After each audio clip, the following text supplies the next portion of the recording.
आज ही Doubtnut app download करें। Doubtnut पर अपने सभी गणित, रसायन विज्ञान, भौतिक विज्ञान और जीव विज्ञान के डाउट्स का करो सफाया। बस प्रश्न की फोटो खींचो, एक ही प्रश्न को क्रॉप करो और तुरंत वीडियो सोल्यूशन पाओ। अभी डाउनलोड करें। नमस्कार दोस्तों, हमारा प्रश्न है सही कथन विकल्प चुनिए। अब दोस्तों हमारा क्या है, कह क्या रहा है, विरामावस्था में आवेशित कण पर कोई बल नहीं लगता, कण के स्थान पर।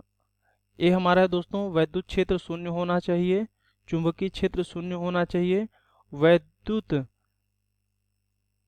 सहित शून्य हो भी सकता है और नहीं भी।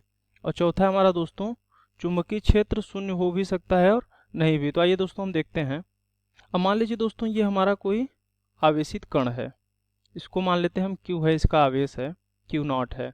अब दोस्तों यहाँ पे अगर हम विद्युत क्षेत्र लगाएंगे, यानी अगर यहाँ पे हमारा विद्युत क्षेत्र रहेगा तो इस पर क्या होगा, विद्युत क्षेत्र की वजह से एक हमारा F बल लगेगा, जो हमारा किसके बराबर होता है, Q E के बराबर होता है।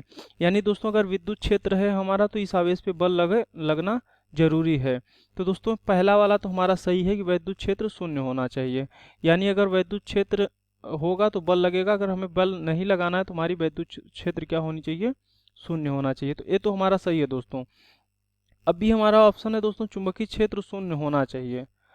तो दोस्तों अब देखिए दोस्तों, हमारा आवेश है तो हमारा चुंबकीय क्षेत्र इस पे बल तभी लगाएगा जब हमारा आवेश क्या होता है, गति अवस्था में होता है। जब हमारा आवेश गति अवस्था में नहीं है दोस्तों तो इस पे चुंबकीय क्षेत्र बल नहीं लगा सकता, क्योंकि चुंबकीय क्षेत्र हमारा बल केवल अगर गतिशील कण है तो उसकी दिशा परिवर्तित करने के लिए बल लगाता है। केवल चुंबकीय क्षेत्र जो है उसकी गतिशील आवेश की केवल दिशा परिवर्तित करता है, उस पर कोई बल नहीं लगाता है, मतलब उसको त्वरित करने की कोई कोशिश नहीं करता है। उसके पास उतनी क्षमता नहीं होती कि किसी आवेश को त्वरित कर दे, यानी उसके वेग में परिवर्तन कर दे। क्योंकि दोस्तों आवेश हमारा रुकी हुई अवस्था में, यानी इसकी क्या है, वेग जीरो है।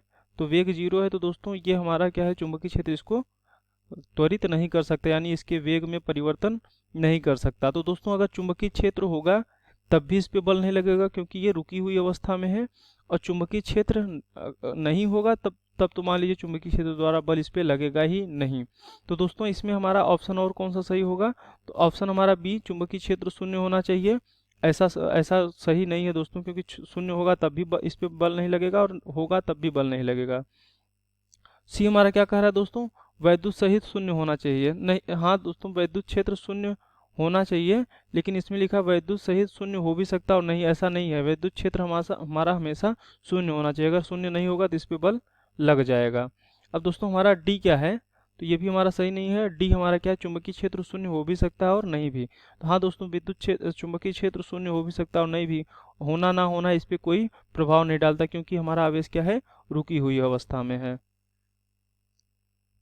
तो दोस्तों यहाँ पे देखिए हमने लिख दिया है कि विद्युत क्षेत्र हमारा क्या करता है, यदि विद्युत क्षेत्र होगा तो वह रुकी हुई आवेशित कण को गतिशील बनाने का प्रयास करेगा विद्युत बल के द्वारा। लेकिन दोस्तों हमारा दूसरा क्या है, चुंबकीय क्षेत्र गतिशील आवेश पर ही बल लगाता है, यानी वह रुकी हुई आवेश पर बल नहीं लगाता है, जो कि गतिशील आवेश की दिशा बदलता है, जबकि कण का चाल अपरिवर्तित रहता है। यानी दोस्तों ये हमें ये क्या करता है, कण को, जो हमारे आवेशित कण है उस पे त्वरण, उसकी त्वरण को बदल नहीं सकता, यानी उस पर त्वरण नहीं लगा सकता। दोस्तों यही हमसे पूछा गया था, तो ये दोस्तों हमारा डी भी सही होगा। यानी यहाँ पे कौन कौन से ऑप्शन सही हो रहे हैं, ए और डी। तो दोस्तों आशा करता हूँ आपको समझ में आया होगा। धन्यवाद। कक्षा 6 से 12वीं से लेकर नीट, IIT, JEE वो एडवांस के लेवल तक 1 करोड़ से ज्यादा छात्रों का भरोसा।